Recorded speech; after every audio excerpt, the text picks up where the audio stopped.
Yay! Yay! Good. I'm trying to create an analogy because the last session. Right? So this session is the Scrum Master whose soul is authority. Right?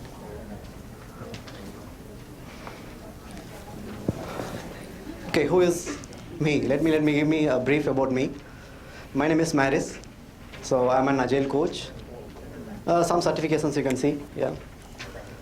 And currently I'm working for a bank in Singapore. And I'm an agile coach there for a year. And helping them to transform into agility. So that's what I'm doing. I'm helping the Scrum Masters and the team. Right? That's what I'm doing. For past 6 to 7 years, I'm doing the same agile coach role. And before that, I did a Scrum Master role. And before that, I was an architect. So I started my career as a Java developer. Right? So that way, I started my career and then became an architect and then became a program manager and then agile coach. So that's about me. Okay, so some questions. So how many of them here are using Agile, Scrum in your project? Can you raise your hand?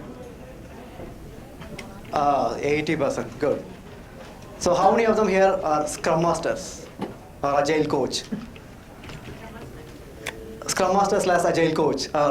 Yeah, fantastic. It's 50%. Fantastic. So how many of them here are Product Owner, Business Analyst? Some of them are playing multiple roles. Great. Okay. So 10%. Good. So rest, how many of them playing developer and testers role? Can you raise your hand? 10%. So what about the others? Okay. Architects. Fantastic. Okay. So now, so it's a state of Agile survey from version 1. Right? If you see like why Agile fails, right? This is a survey from ninth version.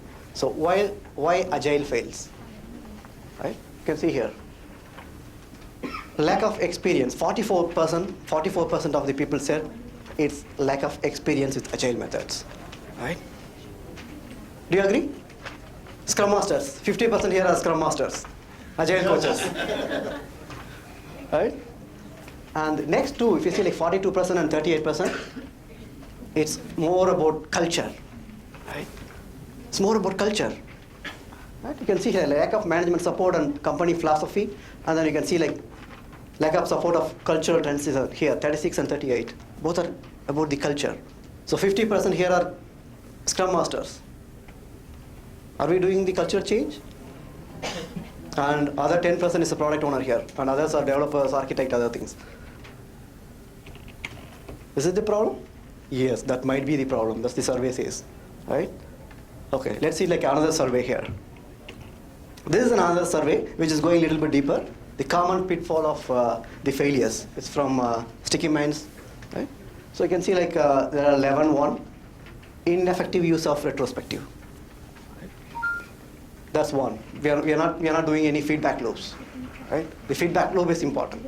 So that's just the number 1. And number 2, inability to get everyone in the planning meeting, right? We are not getting everyone in the planning meeting. We are missing someone, right? That's the second one. The third one, the failure to pay attention to the infrastructure, right? We have to see in terms of the high level. You have to see like what's going to come in terms of infrastructure at the end, right? The fourth, 50% here Scrum Master, so I had to turn back.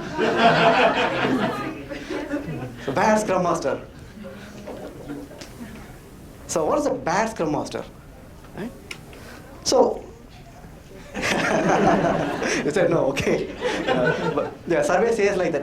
I'm not saying you are bad, like maybe few of them are bad Scrum Master. You might be a good Scrum Master. Scrum says that, so you've got to do it like that. That Scrum Master is good. Okay, so what is a bad Scrum Master? So one of the explanation about the bad Scrum Master, they say like, hey, it's more about they're not a servant leader. They're more about command and control. They are not a situational leaders. They are not a servant leaders. They are not with the team. They are using their own command and control and bureaucratic mindset. Right? That's why it says like bad Scrum Master. That's one which is a bad Scrum Master. Other there are a lot, but I'm not telling everything now. But that's the number one to say like, hey, they are bad Scrum Masters, right? That's more about cultural change. You see the first, the failure, it's all about the culture, right? It's more about mindset change, right? What are the others? Product owner is consistently unavailable. Oh, there are 10% product owner here. Okay. So are you agree? Product owners are not available for the team? I don't know. But the survey says yes. Reverting to form, yeah, after some time like we implement Scrum or Agile, some methods, Kanban, and then after some time we try something and we'll go back. We revert back to the form, right? We go back again to the waterfall, right? That's 6. Number 7, management use a checkbook and they will not give any support, right? And team lack authority and decision-making ability. Here it is. What is this? We are talking about Scrum Master, how to soul his authority. But here, like, team need authority. It's contradictory, right? Not contradictory, yeah. So, team have the authority to do, right? It's empowerment. Right? That empowerment is missing. And what else? No evangelist and cultural does not support and denial. We have to see the brutal truth. We have to check the brutal truth. So these are the 11 the pit failures. And we are going to focus today about the bad Scrum Masters. So what is that bad Scrum Master? Right? So why we are saying that? We have to lose our authority, right? So what is that authority? Authority is about the power. People have the power and people have the command and control mindset, right? Right? How many of them agree like the Scrum Masters, most of them are having the authority? No? That's good. Yeah, all of them are good Scrum Master here. Okay, so pretend to be, I don't know. I'm not commenting anything. Okay, so Scrum Master responsibility. What is the Scrum Master responsibility? Teach the product. Teach the product. Anything else? Guide the team. Guide the team, yeah. Guide the team. What else? Only 2? Actually, do nothing. Be the process conscious. Fantastic, yeah. Sorry, I missed that. Do nothing. Do nothing. I want to be a Scrum Master. Yes, Kiro. You want to be a Scrum Master too? I'm a bad one, and then show the impediments. So make the impediments visible to everybody. Make the impediments visible, right? Make the impediments visible or try to solve the impediments, right? Try to help in terms of removing the impediments. Yeah, what else? Anything else, quickly? Facilitate, right? That's very important, facilitate, right? Let's see like highly. You can see like the bolded one. Lives the values, help them, and anything possible help the team to perform the highest level, right? Protector, right? He need to protect the team, right? And remove any impediments, Hiro just mentioned, and facilitates. Someone mentions like facilitates, right? And clear communication and helps reaching the goal to deliver. It's all about help, right? It's all about. It's not about like doing coding. It's all about help, facilitates, right? Right? It's more about the helping, and it's more about removing the impediments, right? Okay. So these are the skills which is very important for the Scrum Master. Everyone agree? The number 1, active listener, right? You have to listen. Agree? You have to listen. You have to listen to the team. Active listener. That's very important. You have to listen. You have to sow your ear in the daily stand-up, in the planning meeting, in the retrospective. Right? Active listener. That's very important skill. Right? If you don't listen, then there is a problem. It's a problem, yes. You have to listen. You have to listen to your team. You have to listen to your product owner. You have to listen to your maybe the higher managers, right? And you have to listen to the users. What is courageous? Do you really need a Scrum Master to be courageous? Is he going for a war? Yeah. Yeah. Yeah. Need to be courageous, right? In good way, meaning like when you say like we have to remove the impediments, and when you say like we have to protect the team from the external impediments, right, or external dependency. So you need to protect the team. Yeah, you need a courage for that. And the third one, counselor. You have to counsel the team. If there is any problem, you have to counsel the team, right? The fourth one, servant leader, right? You need to be a servant leader. Right? You need to serve the team, right? Not like do nothing. Like you need to serve the team. And the last, the other one, influence without authority. Oh my God, what is this? You don't have authority and you have to influence. We have to influence them, and without, we don't have any authority. It's very difficult, right? That is easy. Hey, do this, that's easy. But can you do that? And making them to help them to do is a little bit difficult. So influence them. Influencing is very important, right? Situational leadership. With respect to situation, you have to change. Am I right? Servant leader and situational leadership. You can see the big binding, right? So we need to be a servant leader, and also with respect to situation, we have to change. We have to help them, right? At the end, we will see like what is that situational leadership. Okay? And oh my God, this is the last one. Don't need recognition. So Scrum Master don't need recognition. Oh, then he's like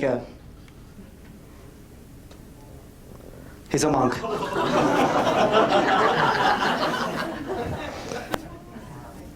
So what is this? Like the Scrum Master, he need to influence the team, and he don't have any authority, right? He don't have any authority, but he have to influence his team. He have to be a servant leader, and he don't need a recognition. Then he need to go for like a monk. Maybe like as he mentioned, like he don't need to do anything like. Yeah. So am I right? So most of the Scrum Masters like here monk. 50% here are Scrum Masters. Okay, so let us see like what is this no authority and servant leadership, right? So everyone like here 50% of the Scrum Master. Do you agree like Scrum Master role is a leadership role? Agree? Can you raise your hand?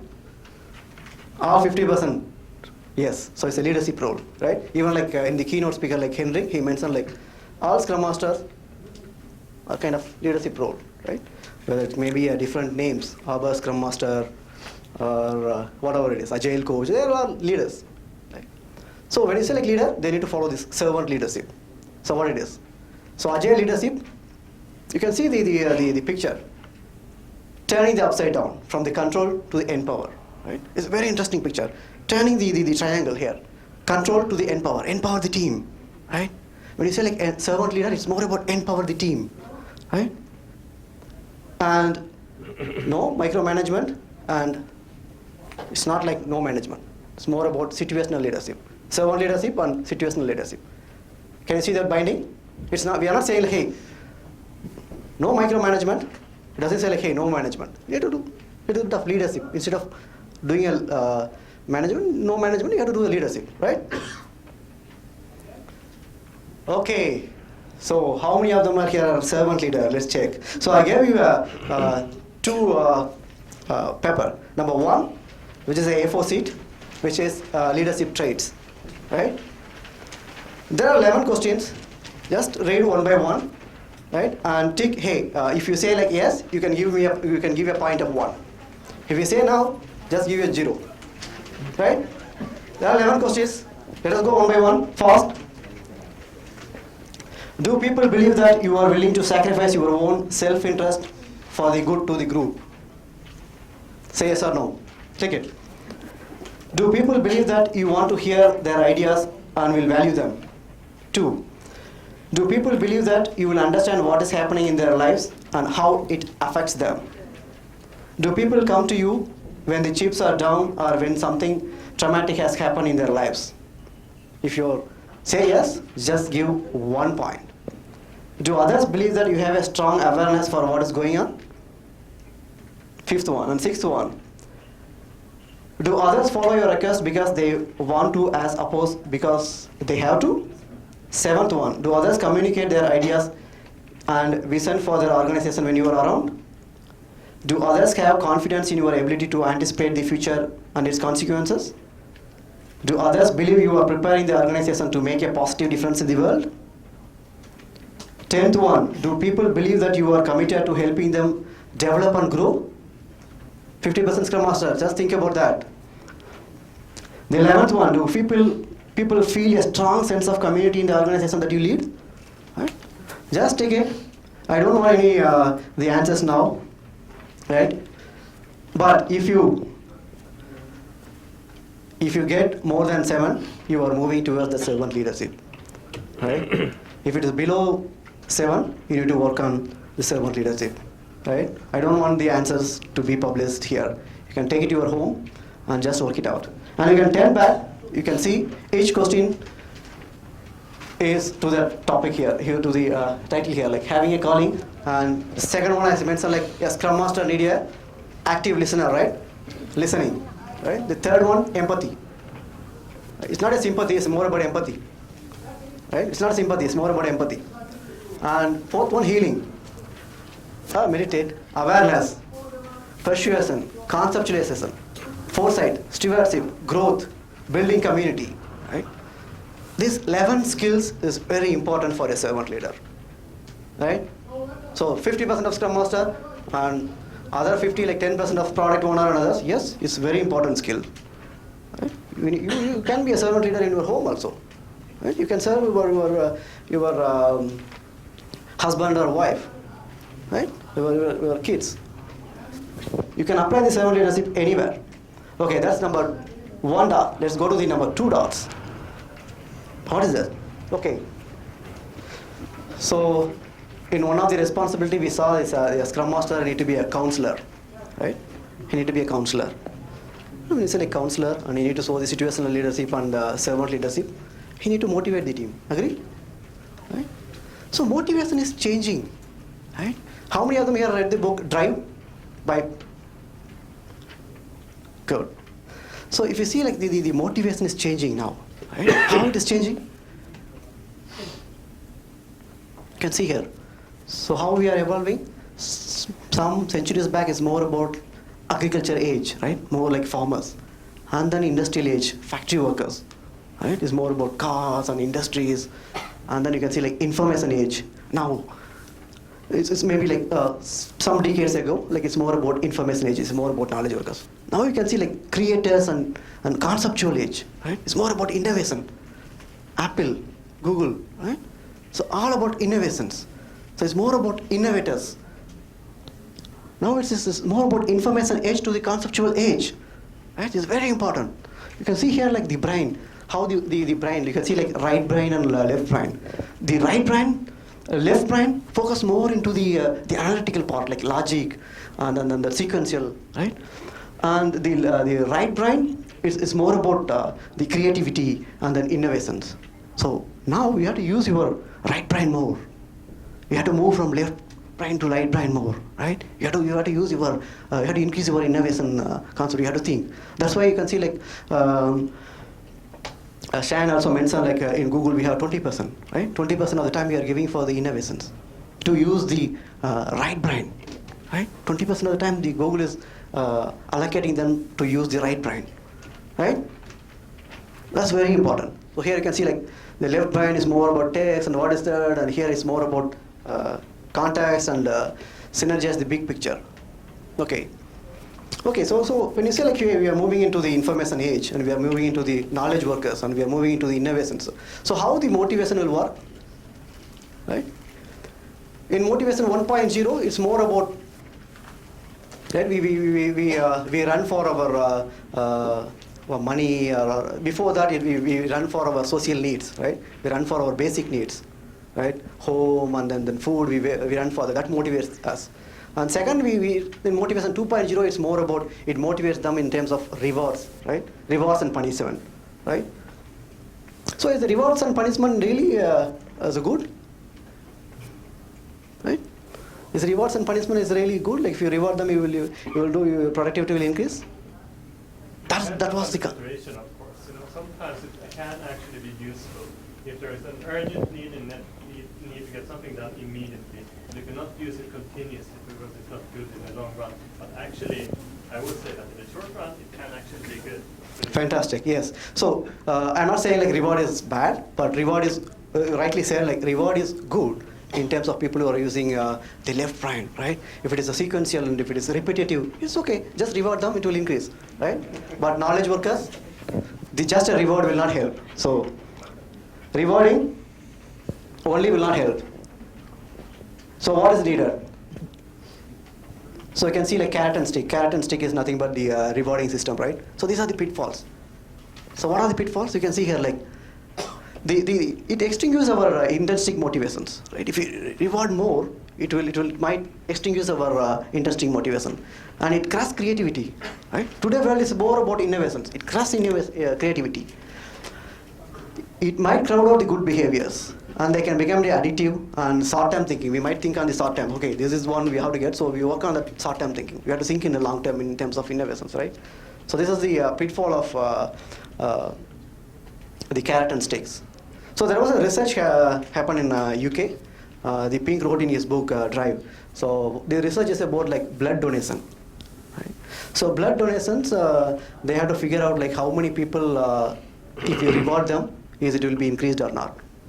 Right? People think like, hey, definitely like if you pay them more, the blood donations will be increased, right? But they did a research.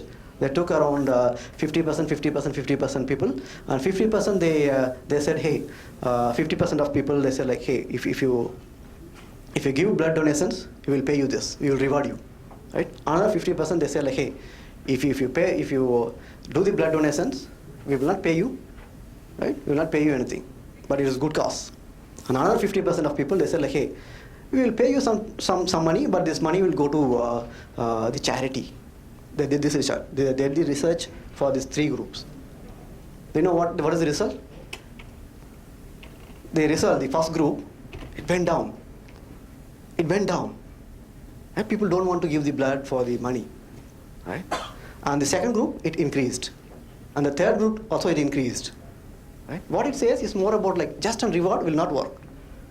But I'm not saying like reward, you need to stop the reward, no. But more than reward, it's more about the person. It's more about there is something called different motivations, right?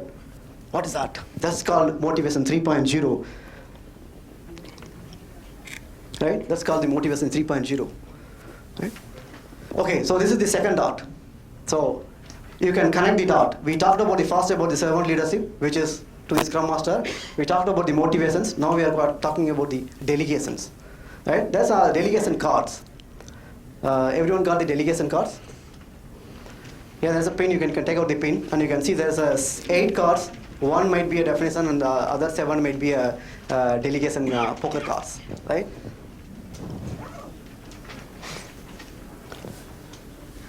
So now, you are all a manager now. So everyone here is become a manager, right? So these are the delegation, the cards. You can see like 1, just tell. I will tell you. I will tell them. I will just tell them what needs to be done, right? And sell. I will try and sell it to them. Consult. I will consult and then decide. I will consult with the team and then decide, right? And 4th, agree. We will agree together. We just have a chat and we will agree together. That's 4. And number 5, advise. I will advise them, but they will decide. I will advise them, hey, this is things you have to do, but the decision is going to be from the team, right? And 6, enquire. I will enquire after they decide. So they will decide, and then I will enquire, hey, what happened, right? That number 6. Number 7, delegate. Just do it. I will not care about what you're doing, right? So everyone have 8 cards. Can you open it and take out the pin and have it with you? And I'm going to show some scenarios. Okay, so now you are all the managers, right? So this is one of the scenario. So what is the scenario? Organize entertainment. Right? A new team consists of a mix of experienced and inexperienced employees. They can plan to organize a game night for all employees at the office on a Friday night. There is a fixed budget available. How will you authorize the team to organize this event? So you are the managers, so you have to decide. Do you have the poker cards? Anyone have extra poker cards? Not now. Anyone have the extra poker cards? Okay, if you don't have poker cards, just observe the other teams. You can learn from them. Okay? Okay, so I will say like 1, 2, 3, and I will give you 1 minute. Just think about that. You are a manager now. Which delegation number you will choose? Just think about that and raise your card. I'm giving you maybe 15 seconds. Just think about that. Go through that.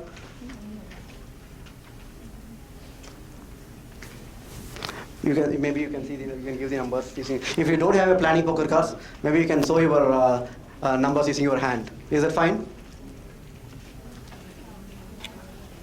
You are all managers. You are all appointed as a managers.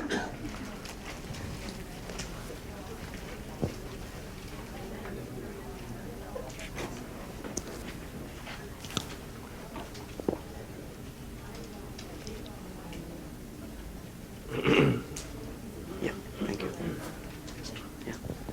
maybe you can use this. Yeah, you can use this. Okay, so I'm going to say 1, 2, 3. Everyone is going to raise your numbers. Okay? 1.